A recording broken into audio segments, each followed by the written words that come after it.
Është mirë diafragma.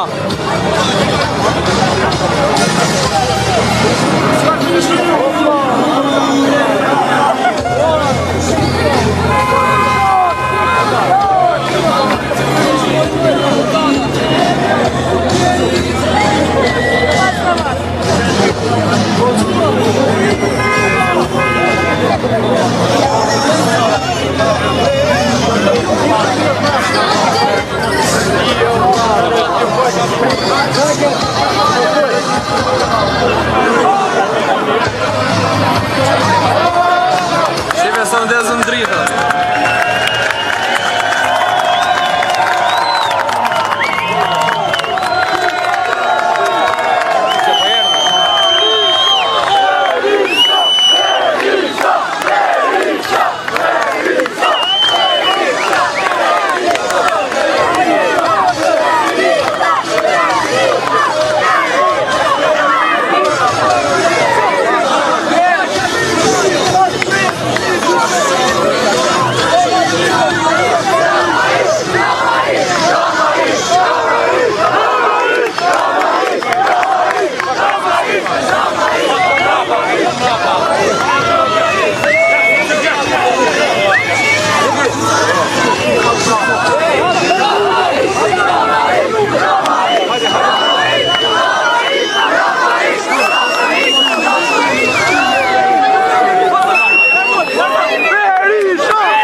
demokrate, të Unazës, të Astirit, të Zverishtit, mirëmbrëma!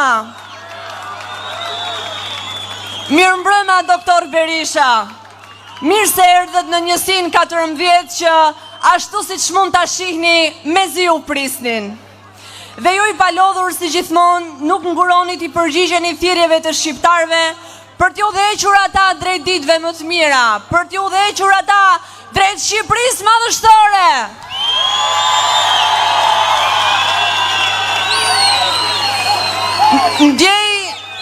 Ndjej dy fish përgjegjësi sot në moderimin e këtij takimi, jo thjesht si një banore kësaj njësie, por edhe sepse në këtë njësi, më shumë se kudo në Tiranë, në këtë qeveri qytetarët tregojnë vetëm histori vuajtjesh. Nga shtëpitë e shembura për shkak të projekteve korruptive e deri tek dhuna policore për të vazhduar mëtej tek talljet e qeverisë me shkollat e pandërtuara akoma. Tani zonja dhe zotrin, përpara se të vazhdoj me folësit e këtij takimi, ju ftoj të nderojmë të bukurin himn kombëtar.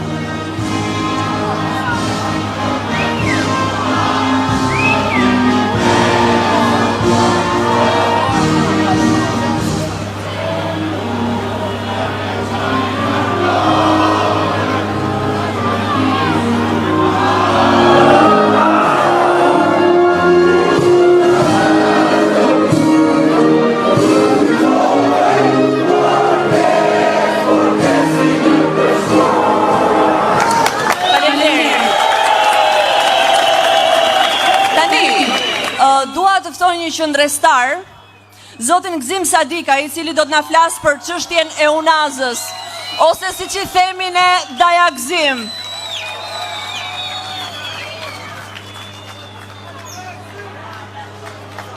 Mirëmbrëma gjithëve! Unë kam marrë për të lexuar i cop letër, po tani s'kam letër për të lexuar. Duhet të falenderoj doktor Berishën që e bëri Shqipërinë me opozit.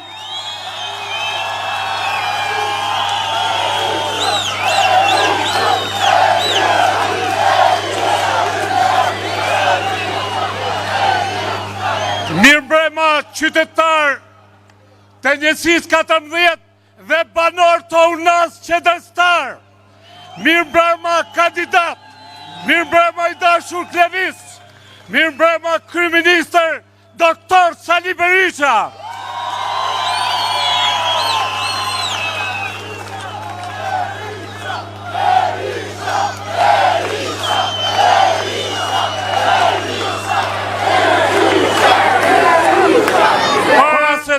Para se të mbaj ato fjalë të vujtjeve të banorëve të Unazës së Re për një projekt që ne nuk e dishim, por shikonja të dashur qytetar, se sa i ka zgjidh problemet e qytetarve. Ju mori pronat me dhunë, ky pushtet i korruptum, këto drogagji, dhe sot shikonja trafiku në Astir. Erdhe dy vëllezër nga Ballakastra dhe bën një biznes këtu, dhe i vu në emrin Astir, dhe Edi Rama 12 vjet nuk mund ka bën një shkollë në njësin 14 në Unazë të Re. Prandaj, unë nuk do zgjatëm shumë se kam shumë për të folë, po ajo dhunë që ja përdor banorëve të Unazës së Re, të gjithi kemi me të shënuar. Kjo është policia e pushtetit, doktor Berisha. Policia duhet jetë e shtetit shqiptar, jo këtyre patenazhistëve. Unë ju bëj thirrje.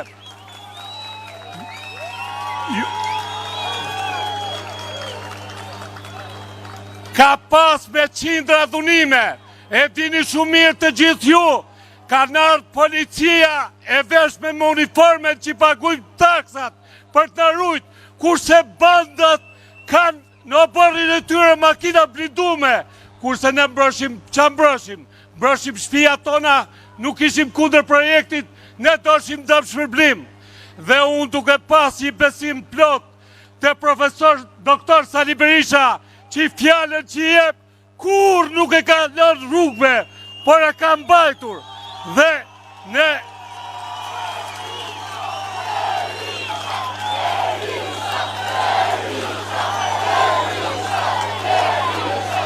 Dhe ne i kërkojmë me marrjen e pushtetit kompensim plot atyre banorëve që pa drejtësisht ju mërë prona. Dhe ju bëj thirrje të gjithë qytetarëve, votoni njëshin, votoni shpresen, votoni të armën e fëmijëve tuaj. Falënderit gjithëve.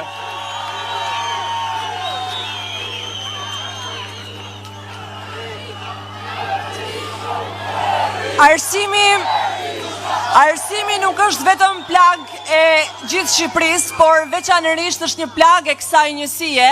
Dhe për të folur për çështjen e arsimit, kam kënaqësinë t'i jap fjalën mësueses zonjës Adelina Azizaj.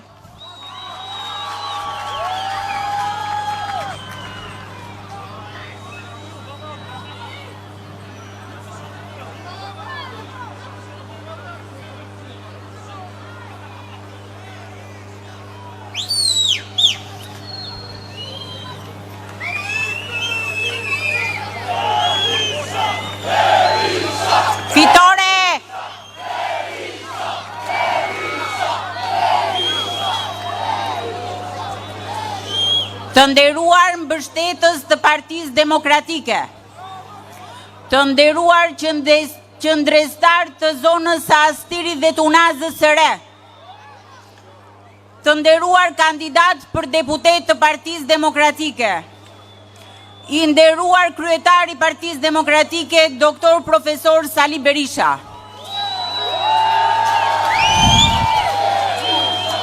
Mirë se erdhët mes nesh.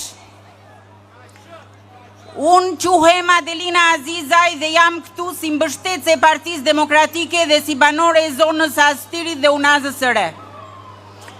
Dua të ndaj disa shqetësime që prekin drejt për drejt komunitetin ton. Astiri është një zonë që rritet çdo ditë me familje të reja, po fatkeqësisht nuk kanë ndjekur të njëjtin ritëm zhvillimi edhe në arsim. Fëmijët tanë përballen çdo ditë me mungesë shkollash publike dhe me klasa të mbi populluara. Udhëtojnë çdo ditë me kilometra të tëra për të shkuar në shkolla në zona të tjera. Shpesh pas siguri dhe në kushte jo të përshtatshme për ardhmërinë e tyre. Shkollat nuk ofrojnë hapësira për sport, teknologji dhe aktivitete krijuese. Kemi mësues të shkëlqyer, por të pavlerësuar dhe të intimiduar nga ky pushtet i Edi Ramës. Jo pak herë përballen me kërcënime për vendin e punës, sepse duan më tepër dinjitetin e tyre se sa afërsinë me pushtetin. Ajo që rëndon më shumë situatën në arsim është fakti që shumë prej drejtuesve të institucioneve arsimore kanë vite të tëra në drejtim pa sjell asnjë risi për komunitetin. Shpesh ata ndihen të detyruar të përgjigjen kërkesave të pushtetit sesa të shërbejnë komunitetit dhe fëmijëve tanë. Ne kemi nevojë për ndryshim.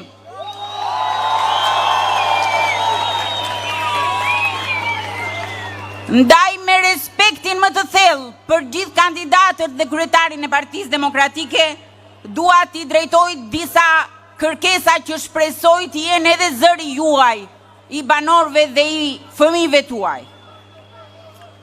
E para, a do të ndërtohen shkolla të reja publike në Astir?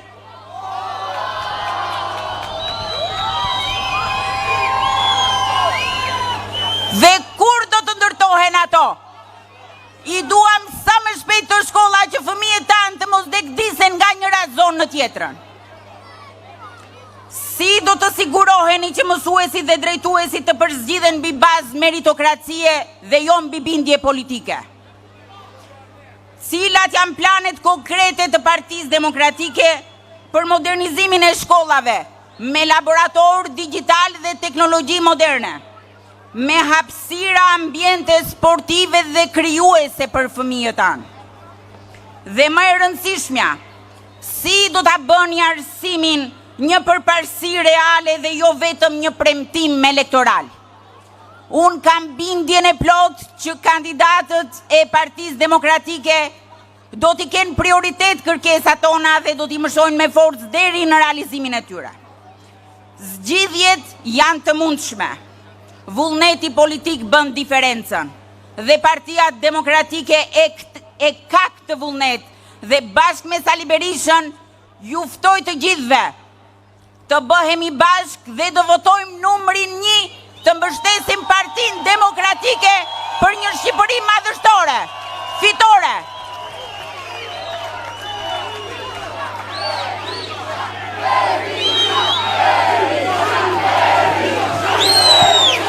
Shumë faleminderit zonja Azizaj. Tani, përpara se t'i jap fjalën folësit të radhës, dua të bëjmë dije se ne sot kemi mes nesh dhe një artist, kemi një këngëtar shumë të dashur për gjithë shqiptarët, zotin Arkimet Lushaj, ose siç i themi të gjithëve Stresi.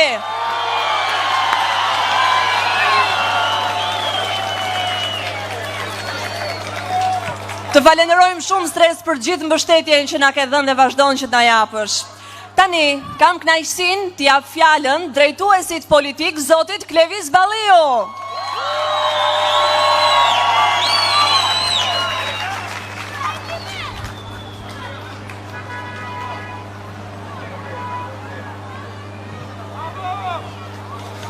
Përshëndetje Njisha!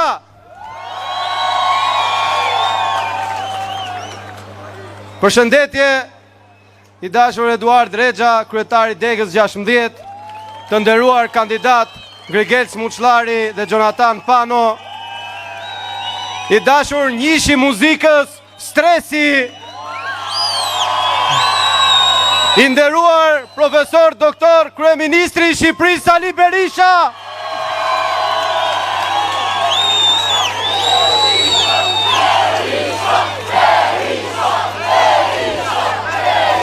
të dashur qytetarë njësisë 14, qëndrestarë të banorëve të Unazës, të banorëve të Lanës. Kjo zonë është përfolur shumë në media. Kjo është një zonë e cila kujton një dhimbje dhe një sakrificë të jashtëzakonshme të qytetarëve, sakrificë të cilën nuk ka libër dhe dokumentar që mund ta tregoj dhe ta shpjegoj, sakrificën prej 420 ditë të përballjes qytetarëve me krimin e organizuar në pushtet, Edi Ramën, Erion Veliajn, Ilir Beqën dhe të gjithë ballukët që i shoqërojnë ata. Një vujtje e cila shkoi me afro 2000 arrestime ndaj qytetarëve, ndërkohë që bandat endeshin të lira në çdo cep të Shqipërisë. Po ashtu sot, kjo mafje për pallatet e Taulant Begojaris kërkon të devijoj Lumin Lana dhe të shkatroj shtëpiat e qytetarëve për pa i dhënë atyre asnjë cent dëm shpërblim, thjesht dhe vetëm vjedhin shtëpiat e qytetarëve për ndërtuar pallatet e pushtetarëve. Kjo njësi, njësia 14, është e vetmja njësi në Tiranë, që nuk e ka asnjë çerdhe, asnjë kopësht, asnjë shkollë, asnjë lulishte, sepse qeveria aktuale e ka inat këtë njësi, e urren këtë njësi, se kjo njësi përfaqëson atë që kanë frikë ata, guximin e qytetarëve dhe përballjen pa kompromis me narkopushtetin. Të nderuar miq, ne sot, Partia Demokratike dhe Aleanca për Shqipërinë Madhështore, ne vim me një program konkret. 2 fishimin e buxhetit në arsim, 2 fishimin e buxhetit në shëndetësi, ne vim me një plan konkret, 200 euro minimumin jetik, 500 euro rroga minimale, 1200 euro rroga mesatare, dhe vetmja gjë që thonë për programin ton është ku do i gjeni parat. Po kur ka para për të transformuar ballukun, pse s'ka para për transformuar Shqipërinë? Kur ka para për inceneratorët që nuk ekzistojnë, pse nuk ka para për pensionistët? Kur ka para për 30 milion euro 1 kilometër, pse nuk ka para për njerëzit ndihmë ekonomike? Para ka, po parat mjaftojnë, mos shkojnë surrel. Shqipëria është një vend me probleme serioze dhe ka nevojë për njerëz serioz që t'i zgjidhin ato. Njeri serioz është një dhe vetëm politikën shqiptare, profesor doktor Sali Berisha. Ne vim me një program konkret, ata janë me tallava. Ne vim me zgjidhje për probleme që kanë shkuaktuar ata. Ndaj, të dashur miq, ju që jeni këtu, ata që na ndjekin, për të mbrojtur pronat tuaja, për të mbrojtur fëmijët tuaj, në 11 maj, voto Shqipërinë, voto numrin 1, voto Aleancën për Shqipërinë Madhështore, voto Sali Berishën, rrof Shqipëria, rrof shqiptarët.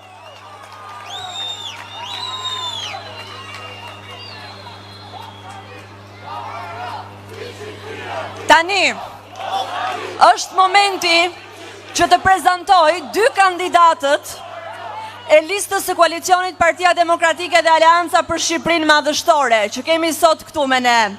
Zoti Jonathan Pano dhe zoti Grigel Smuçollari.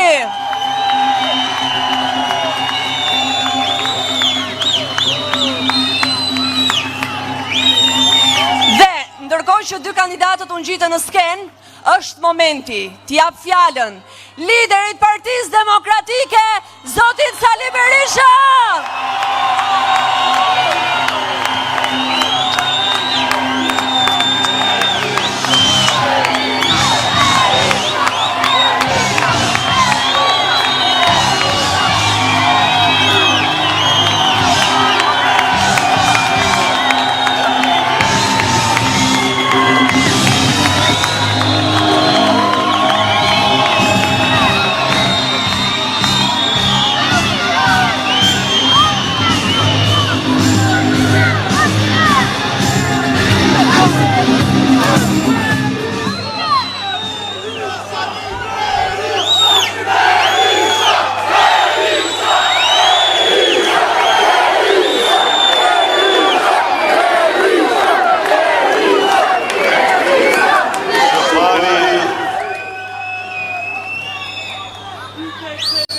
Përshëndetjet më të përzemërta ju sjell ju, qytetarëve dhe qytetarëve të Astirit, të Tiranës dhe të mbarë Shqipërisë, nga Kongresi i Partisë Popullore Europiane, në të cilin u fol për ju më shumë se për të gjithë të tjerët.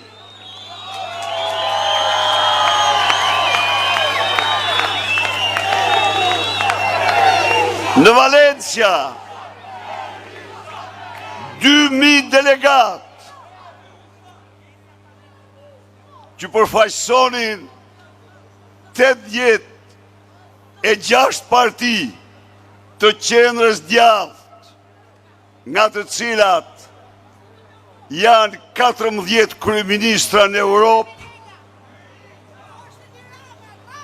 votuan një zëri rezolutën në mbrojtje të votës suaj, votuar rezolutën në të cilën dënohej me ashpërsinë më të madhe Edi Rama, votuar rezolutën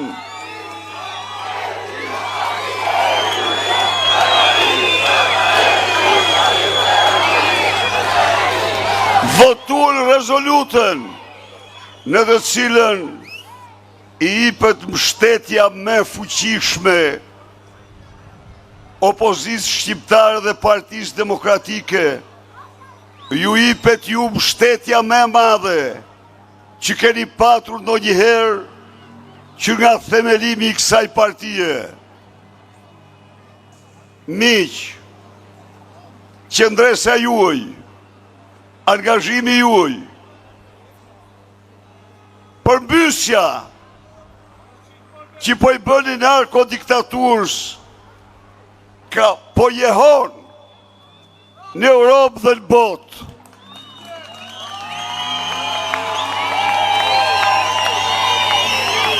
Një përshëndetje kam unë për drejtuesin politik të kësaj zone, për faqësuesit tuaj të ardhshëm në parlamentin shqiptar, pra zotin Klevis Balliu, zotrit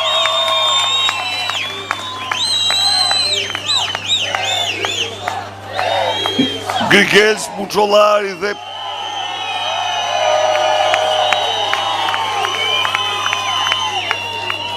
zotin Pano, dy djem të shkëlqyer.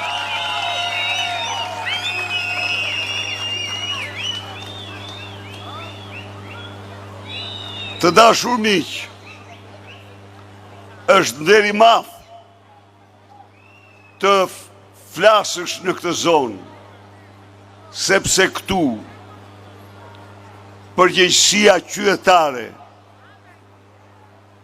betejë qytetare me mafjen dhe krimin, guximi qytetar në këtë betejë shënoi rekorde europiane, rekorde të papara.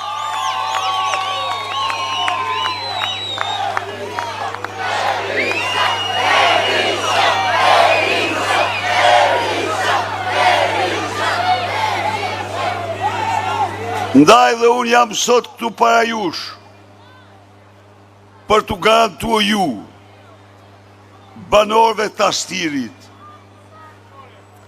se në planin, në projektin e qeverisë ardhshme, adresimi me urgjencë i të gjitha problemeve të krijuara nga urrëtia që qeveria e Edi Rams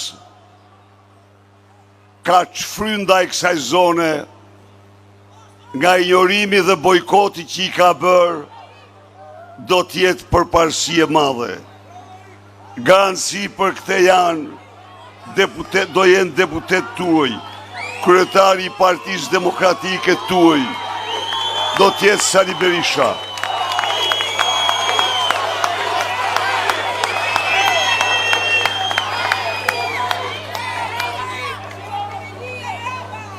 Ju që mbrojtët vlerat qytetare, mbrojtët banesat tuaja, ju do të keni infrastrukturën më moderne, arsimore, shëndetësore, rrugore dhe të gjithanshme.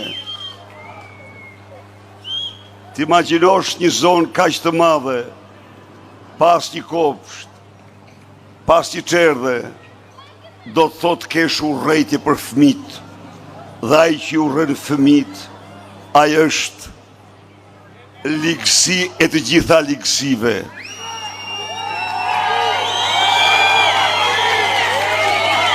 Të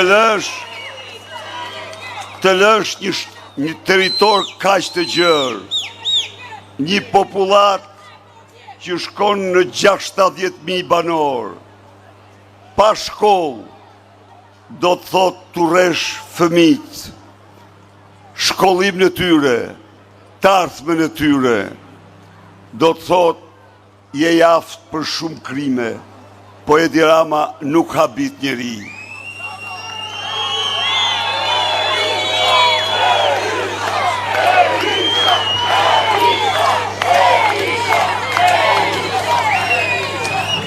Sepse ai këtë qëndrim të dashur miq mban edhe ndaj atyre trive dhe trejave, burrave dhe grave, heroj të vërtet, që përballen me smundje të rënda në spitalin onkologjik dhe spitalet tjera të Shqipërisë, të cilët ministrat, drejtorët e tij i lanë pa ilaçe, ju vjedhin lek të ilaçeve dhe i lënë në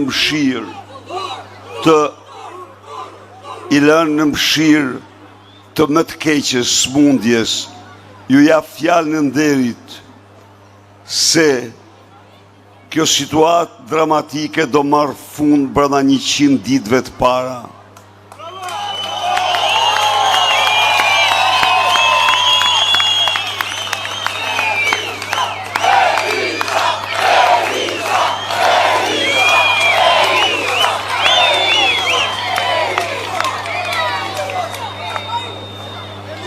Nda 19 vjetë më parë, tek kundërshtonin ndërtim një rrugës kombit, ja u thash një fjalë atyre të hujve, se rrugën do të ndërtojmë qoftë dhe me vath, bylëzykt dhe stolit e grave tona. Atë rruga u ndërtua dhe ato nuk u preken. Po unë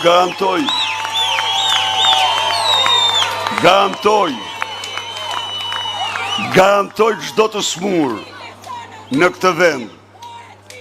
Garantoj çdo të smur në këtë vend. Se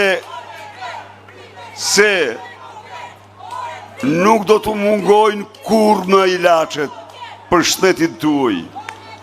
Se dhe sikur të mos kishim, përsëri them atë që thash për rrugën, vath, stolit e grave do t'i shistim që ju të mjekoj, po s'ka nevojë të shesim as një stoli, as një vath, i kemi gjitha parat, por duhet të ketë shpirt, ai që u len ju pa ilaçe, ai është, mund t'i vesh çdo epitet, po vetëm njeri nuk është. Ai që u len ju pa ilaçe, ai kryen krime kundër njerëzimit dhe është i aftë të bëjë gjithçka.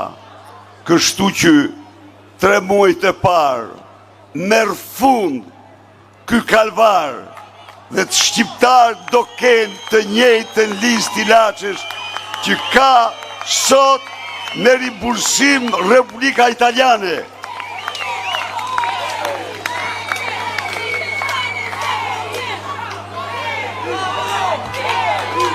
Po njeriu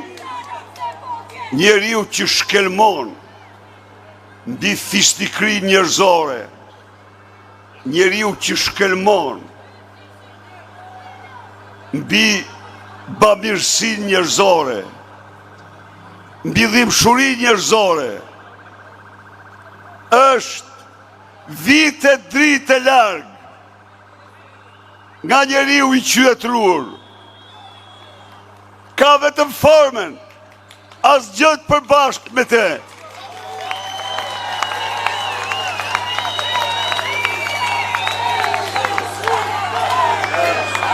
Miqtemi, unë dëgjova me interes mësuesën e nderuar këtu. E garantoj, atë dhe të gjithë prindërit e fëmijët, se arsimi do t'jetë përparësi absolute.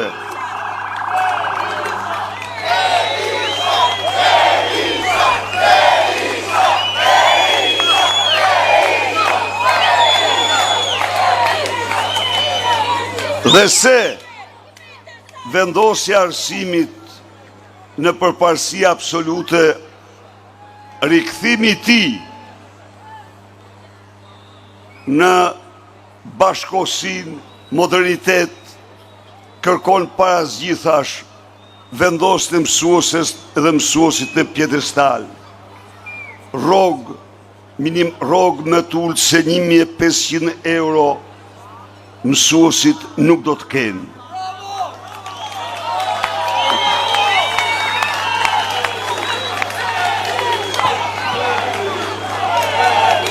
Jo, shkollat do të njohin shkallën më të thellë të digitalizimit, paksimin e numrit të nxënësve në 20-25 nxënës në klasë, heqjen e gjitha turneve në shkolla. Shkollat do t'je një përparësi e madhe që përsëri të marrim rrugën drejt cilësisë, të ngjitemi në majat e cilësisë arsimit, si kushtit gjitha kushteve, që kombi të ketë taftën e tij, të zhvillohet dhe të begatoj. Miqtë e mi, në Valencia unë informova audiencën europiane se në 10 vite nga si pas statistikave të tyre, nga Shqipëria u larguën 1.099.000 shqiptarë vetëm për zonën e Schengenit. Kombi po boshatiset. Shkaku kryesor i këtij largimi masiv është varfëria, është papunësia. Ju lutem, i ndigjoni pak Edi Ramën dhe ministrat e tij, çfarë thonë? Dje, sikur fliste për qartë, punësimi, thoshte, arritur dhe papunësinë do ta zbresim në 6%. Ju garantoj.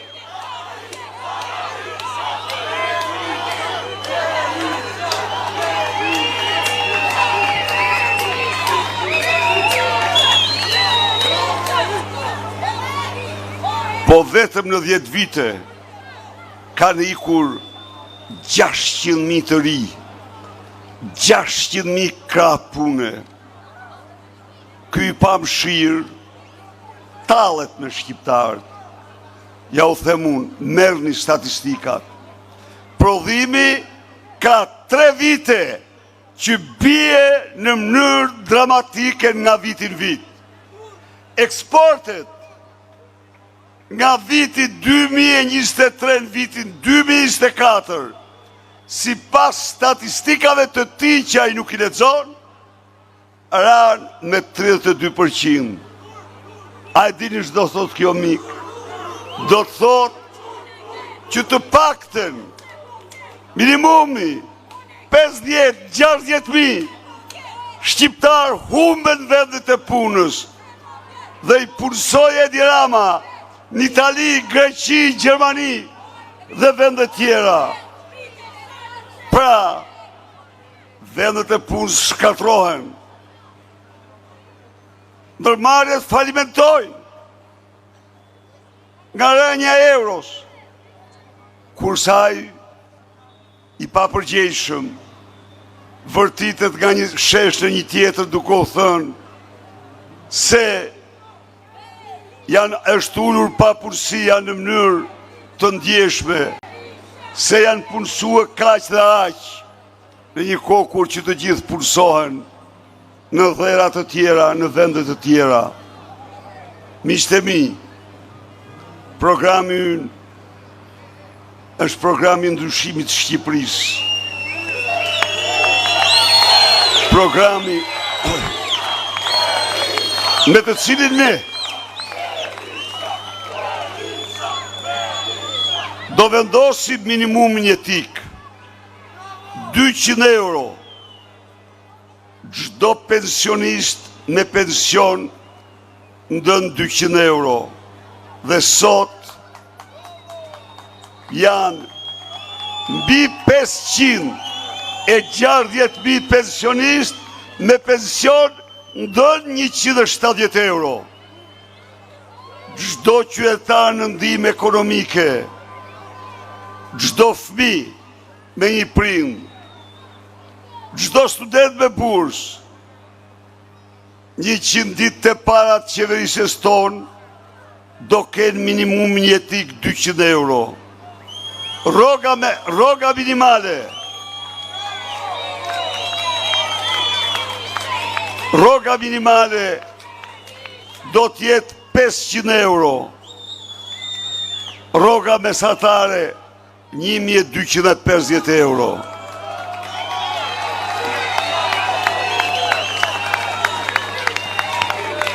Kjo rruga jonë.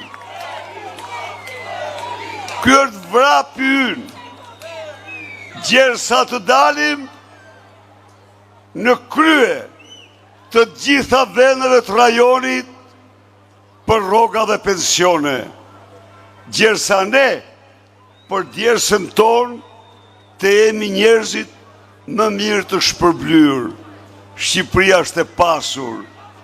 Shqiptarët kanë mundësi të jetojnë në mirëqenje dhe begati. Kanë mundësi të ndërtojnë të ardhmën e tyre në këtë vend të bekur, të realizojnë ëndrat e tyre në Shqipëri, por duhet të çlirohen, duhet të votojnë me datën 11 maj ndryshimin, rotacionin.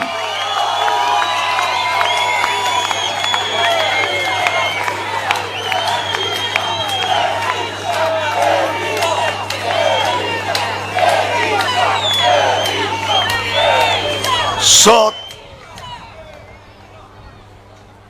tu them të vërtetën,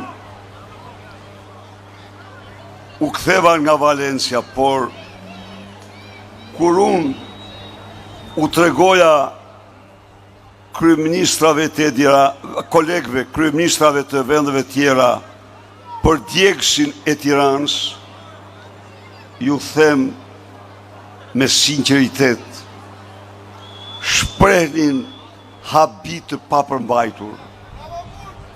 Habi të papërmbajtur.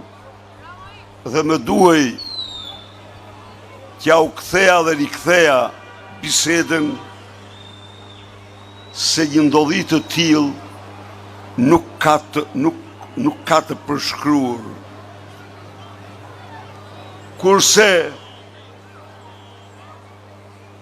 te ku tregoja për me Gonigalin,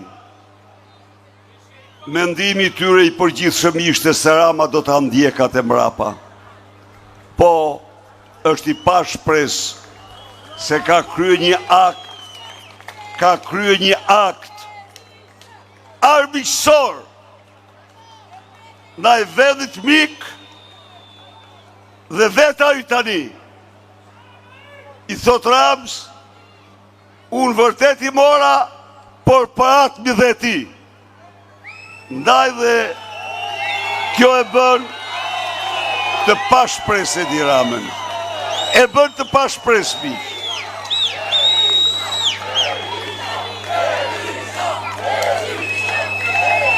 Bizneseve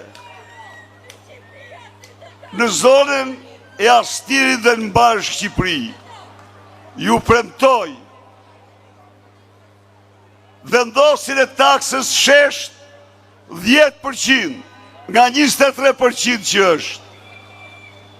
Ulljen e TVSH-s në 15%. Ulljen e çmimit të energjisë elektrike në 6 lekë. Për gjysmimin e tarifës ujit. Ndalimin me ligj të bashkive të cilat nuk do mundet kur të vendosin më shumë se 1% të xhiros taksa lokale për bizneset. Garantoj bizneset e vogla.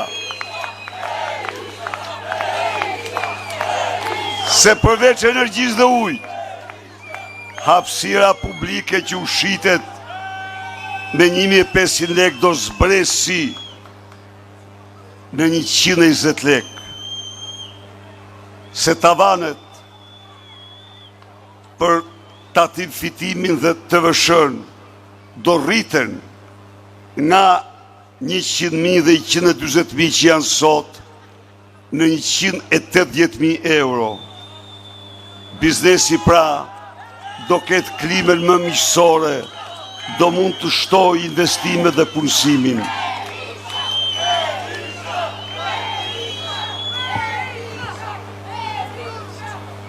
Astiri madhështor, Tirana madhështore, është Tirana dhe Astiri i qytetarëve që kanë besim të ka ardhmë e tyre, i qytetarëve që përballojnë me dinjitet jetën, i qytetarëve që u rritet çdo vit mirëqenia, i qytetarëve që u shkollohen dhe punësohen fëmijët e tyre në Shqipëri.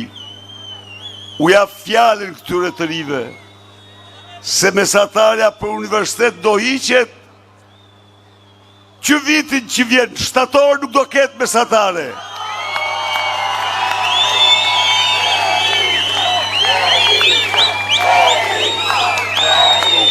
Se tarifat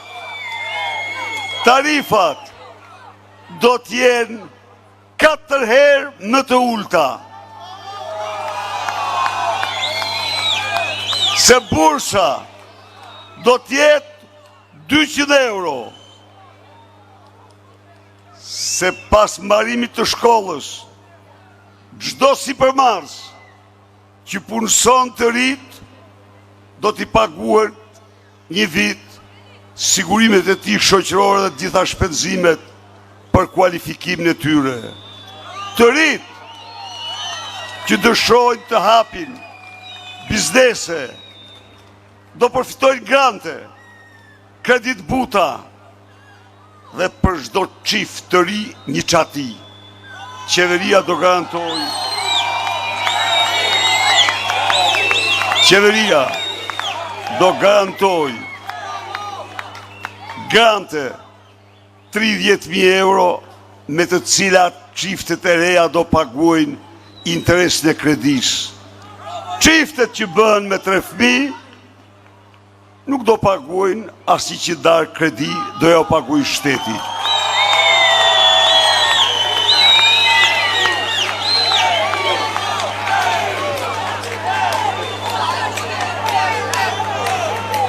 Miq, 8 ditë na mbetën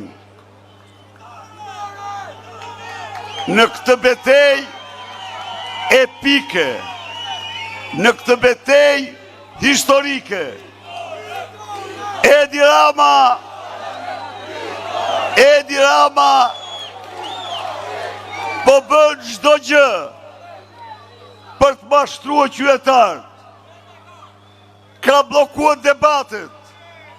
Prapë i them, hajde na shtir, të dalim para këtyre burrave dhe grave.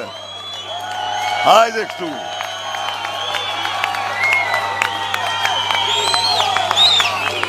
Po ti je lloj i shpifur i censurës, një lloj sytat që varin shtyll. Poetin e pavdekshëm Havzinelin për vargjet e tij kundër regjimit. Edhe ti ke ndaluar debatet, sepse janë të gjitha kundër teje.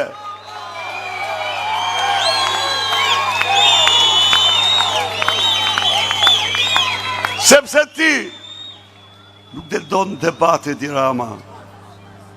Jo, se si mund të dalish ti në debat dhe të justifikosh sarajet e tua me gjatësi themelesh 57 metra gjatë, 2 herë më gjatë se sa sarajet e Enver Hoxhës, dhe me obor 4 herë më të madh, 8300 metra.